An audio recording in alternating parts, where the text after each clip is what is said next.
Good evening, everyone. On behalf of NIPER S.A.S. Nagar, I am pleased to welcome you all to the valedictory function of NIPER Pharmacon 2022. With this, we are marking completion of the 3-day international conference on recent trends and future opportunities in pharmaceuticals held from 10th to 12th of November 2022. NIPER is privileged to have Ms. S. Aparna, Honorable Secretary, Department of Pharmaceuticals, as the chief guest for today's function. We extend our heartiest thanks to Ms. Aparna for accepting the invitation for this ceremony and for her gracious presence. We are also pleased to have with us Dr. Manish Diwan, Head, SPED BIRAC, Mr. Deepak Berry, Founder and CEO, Centis Pharma Gurugram, Professor Y.K. Gupta, President, AIMS, Bhopal and Jammu. Once again, I extend a warm welcome to all the directors of NIPERS, Dean, Registrar, heads of various departments, guests from the ministry, faculties of all NIPERS and other institutes, staff members, students, all the delegates, sponsors, members of the press to this valedictory function of NIPER Pharmacon 2022. Now may I introduce Dr. Manish Diwan to you. He is the Head of Strategy Partnership and Entrepreneurship Development at Biotechnology Industry Research Assistance Council, BIRAC, Department of Biotechnology Development, Government of India. BIRAC is an interface agency which aims at strengthening and empowering the developing biotech enterprises to take on strategic research and translate innovative ideas into globally competitive commercialized products and technologies. He has worked with organizations such as Dabur Research Foundation, Ranbaxy Laboratories Limited, Daiichi Sankyo. So with this introduction, may I now invite Dr. Manish Diwan to the dais, please, to present his keynote address on biotech startup ecosystem catalyzed by BIRAC. So.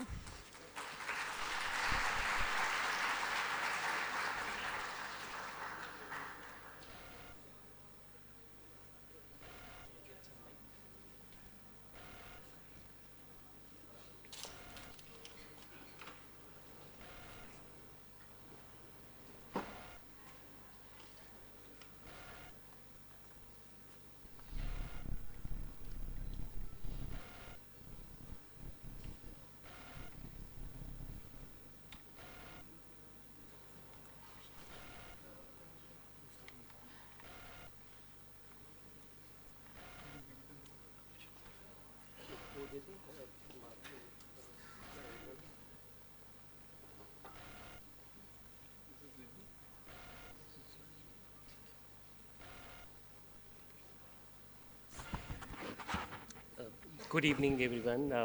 I'm Secretary, pleased to be here in your presence.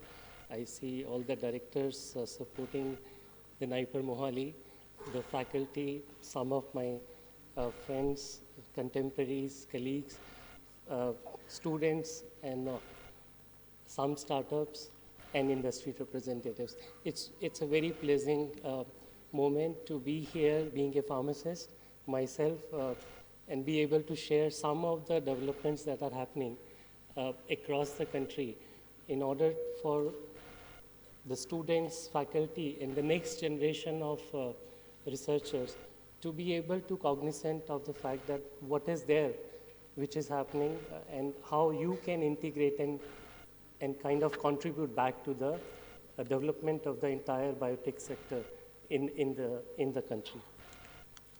So I'll do that with a few sets of slides. I represent BIRAC, which is an enabling institution which was specially carved out of Department of Biotechnology to support the translational research in order for the knowledge which is generated in the institutions that can move forward for product development to address the unmet need for the societal gain. So BIRAC got conceptualized in 10 years ago. From 2012, we've been supporting entrepreneurs, startups, incubation centers, industry, including small and medium scale industry as well as large industry, to help build the ecosystem. So there are few components that come into being when you move the research out of lab from ideation to, let's say, development side. So the kind of laboratories that you would find in the institutes or the industry, large industry, would have separate verticals for each of these disciplines. When you conceive an idea as an individual or a small team, you do not have all that access of that entire environment. So in order to facilitate that, there's a large capacity building which is done in terms of common access infrastructure, something you can relate to as incubation centers, which is put in place. Then funding individuals, creating such capacity building environment, and then bringing all the network of stakeholders, including the industry expertise, exposure to national and global challenges, networking, awareness, what would be the regulatory compliances requirement, so that you can actually navigate your journey from ideation to all the way to commercialization.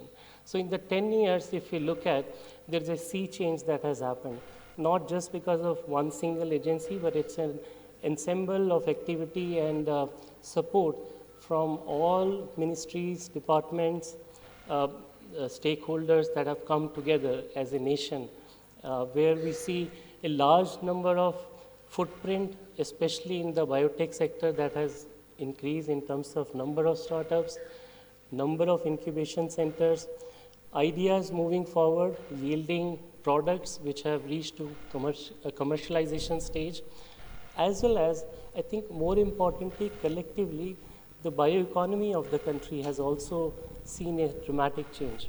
We have been able to clock more than double-digit growth year on year, and that reflects that there is a potential in this sector. And just to re-emphasize, this sector includes healthcare, which is therapeutics, as well as wellness. We saw wellness figures touching 2.3 trillion. That's the largest in terms of the volume of the industry moving. Industrial biotechnology, which can offer greener solutions, replacements of synthetic chemistry, providing lower carbon footprint, taking us to the net zero, replacement of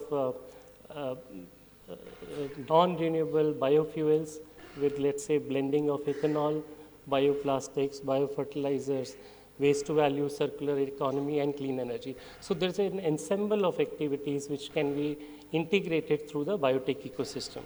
I took longer on this slide just to give the base so that we can catch up, because all the pharmacy being an interdisciplinary sciences, and I see students from all different individual subdivisions within the pharmacy, and they can relate to many of these aspects that we just spoke about. So in the past 10 years, through the combined stakeholder efforts, we've been fortunate to see large number of movements in this direction. I'm happy to share that just like Naipur Mohali, which is hosting this 3 days event, and you saw a large number of people coming from different disciplines, different stakeholders. We had the previous session, ma'am, through the industry experts, indicating diverse opportunities, what needs to be done, where the pharmacy institute can kind of contribute. So likewise, the 3-day of this Pharmacon session, very rich, intense scientific program. I think these are the elements which make and create the outcome which is required for the enrichment of the ecosystem. Three of the NIPERs have a bioincubation center support from BIRAG. Many of the audience who are sitting here, they got benefited from some facilitation or some funding from either from DBT or BIRAG. So collectively, I think these numbers have a contribution, direct or indirect, from the audience who are sitting here as well. In the COVID times, I think as we all understand, India could stand out tall and produce, develop, as well as immunize large number of population, just because we could have 4 of us are indigenous developed or manufactured COVID vaccines which were made available to all of us. So BIREC takes pride in supporting all of them. Not only the manufacturing of these vaccines, but even the development side, like clinical trial site network that were prepared, immunogenicity testing facilities that were made available to all individual entrepreneurs to large industry, as well as the um, the enhancement of such capacities, including the immunoassays, where these common facilities could be utilized, including the BSL-3 labs. So BIREC supports the journey of entrepreneurs from all the way from ideation to commercialization, and that is done through state-specific facilitation. From ideation to POC level, this is largely grant in aid and enabling environment. As you move forward, there are different funding schemes and different provisions that you can propel forward towards commercialization, integrating the regulators, the private equity, private investors, as well as the large industries.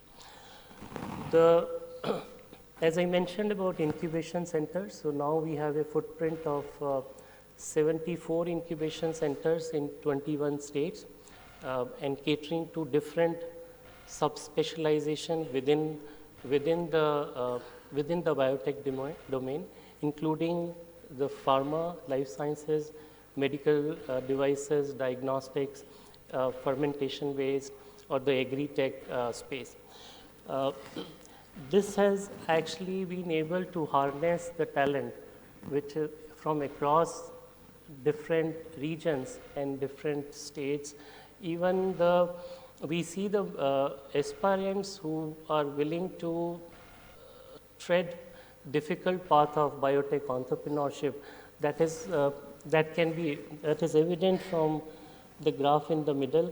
We get to receive applications from all across the country, and you would be pleased to see that these are not limited to, let's say, only tier 1 or metro cities.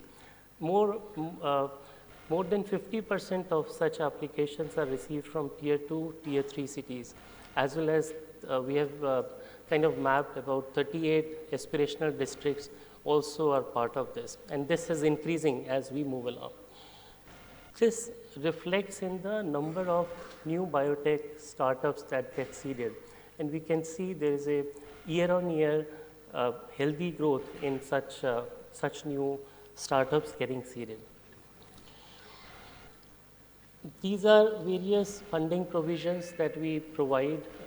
Somebody was asking me in the morning, so from an enabling agency, public funding agency, there is a provision that individual entrepreneur or individual startup can get up to $1 million through the grant in aid or different mechanisms. The later stages are involving more return on investments, involving provisions, very specialized provisions like fund of fund, where we integrate with the venture funds who are SEBI registered, and they are nudged to invest about 2 times what we invest in them into the biotech ecosystem, especially the startup network. Likewise, we have also created a network of high net worth individuals, angels, and VCs through the Bio Angels platform, who are specially poised to invest in the biotech startups.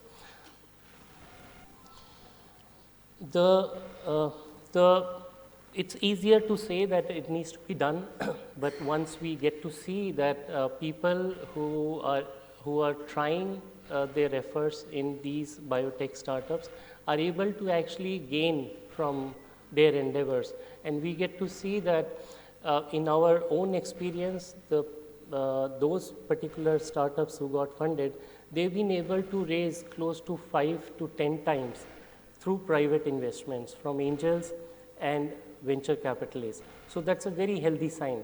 And this is a very small cohort, more like a pilot initiative, which was just initiated from 2017 onwards. This is what we have seen within our direct beneficiaries. We also get to see, I'll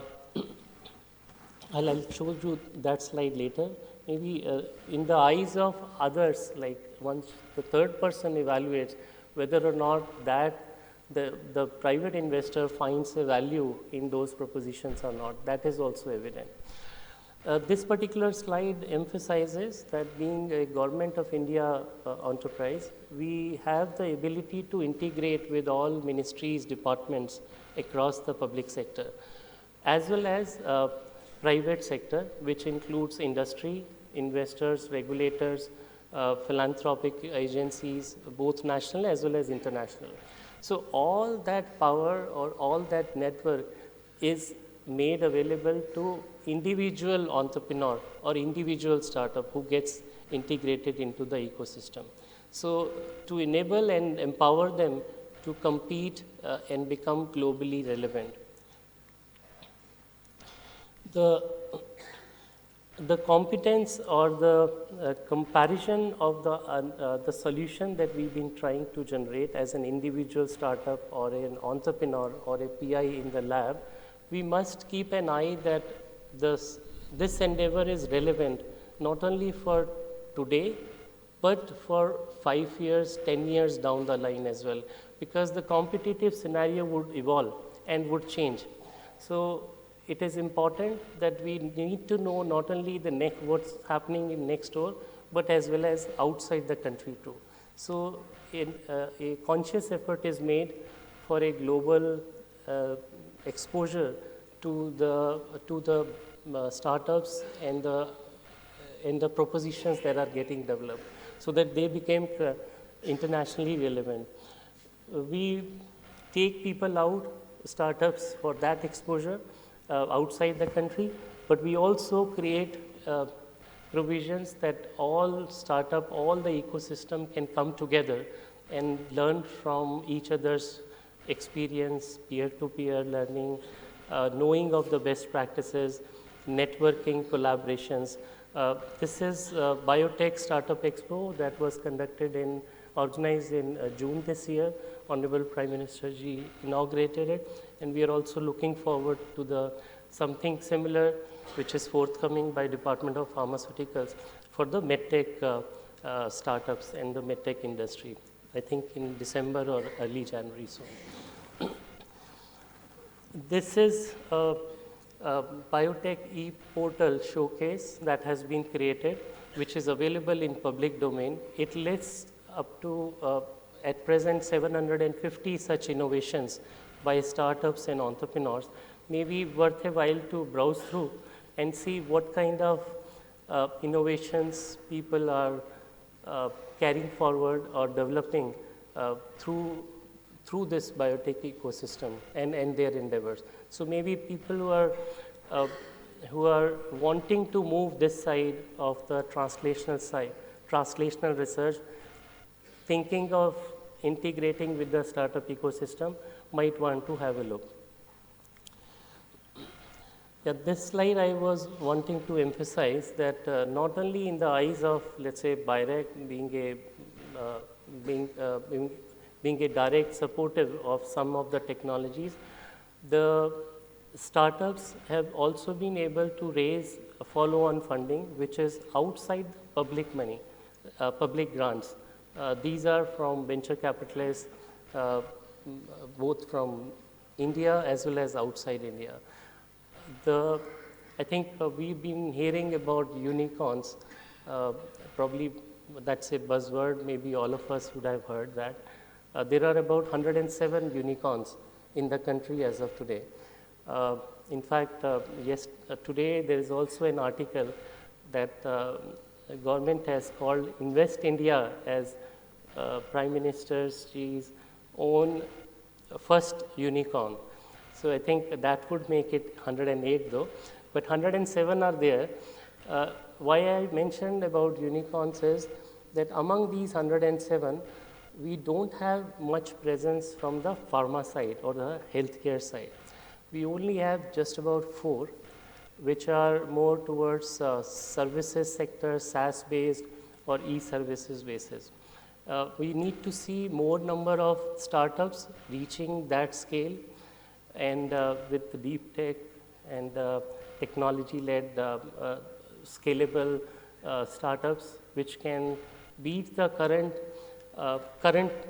environment or current what you call as competitive landscape, because the previous presentation from the industry speakers all pointed out that there are several evolving fields, and sooner or later within next 5-10 years you would see a paradigm shift in the competitive landscape. So I think it's time we need to look forward and see what is in store, how we can create an edge and move away from the conventional comfort zones. One example, I don't know why I put it here, but this is one example which is to recognize the potential of digital health tech space and integration of AI, ML, mobile health, interlinking with the medical devices or diagnostic or the other healthcare solutions that we envisage. The relevance of this slide is that here is that let's not be complacent with achieving an understanding of one particular discipline or one narrow subject area. We also need to be able to understand and crosstalk with the other disciplines. Pharmacy is one discipline which is inherently interdisciplinary, but within the pharmacy, there is high time that we need to see how the big data, artificial intelligence, machine learning is evolving. And there are examples you can consider from, let's say, automobile industry. The conventional leaders of the industry are finding newer competitors which have evolved suddenly overnight without having the competence of or proficiency of making those diesel engines or petrol engines, but they have proficiency in designing cars which are driverless. And that is a new field which has evolved. So there's a dynamically change of the industry per se. So we also saw Nokia got wiped out because it didn't move forward as the trends moved with the market and the changing environment. When we were beginning, at the beginning of, let's say, Birect conception, we did not have such rich or present ecosystem across the country. So we wanted that at that stage, we were in the kind of a nurturing stage to build that ecosystem. I think 10 years have passed, and we are now seeing that we are ready to scale and grow the ecosystem to a much larger extent. Intermittently, we also we had to fast forward our target achievement of bioeconomy. The bioeconomy target for 2025 was 100 billion a few years ago.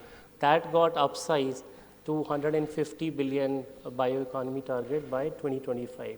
So the system, you would notice that in 5-10 years down the line, there would be a paradigm shift in what we see, what kind of solutions we are using, and how the industry is evolving. Looking at the growth of the bioeconomy around the world and India's bioeconomy, which is intended to grow up, we think that both the innovation arm as well as the capacity to manufacture in the biotech side, that needs to be enhanced. From the innovation arm, I think the academia, the knowledge generation, talent pool, access, which is a large representation of which can be seen here.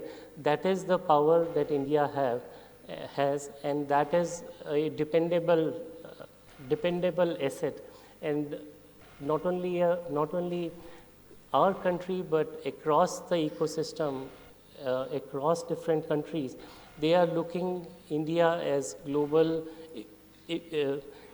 innovation hub, as well as expecting to see a manufacturing capacity so that some businesses can start moving to this side.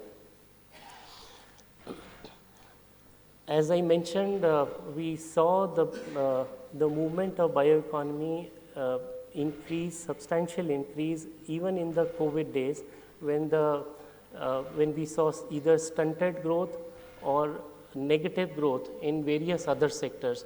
But biotech sector showed that there is a large potential that can contribute to discover, innovate, as well as manufacture and replace many of the things that we currently import. Particularly, for example, 70 to 80% of medical devices are being imported in India. So the healthcare delivery or the healthcare side itself is largely dependent on innovations that can converge and convert the dependence on the switch the biasness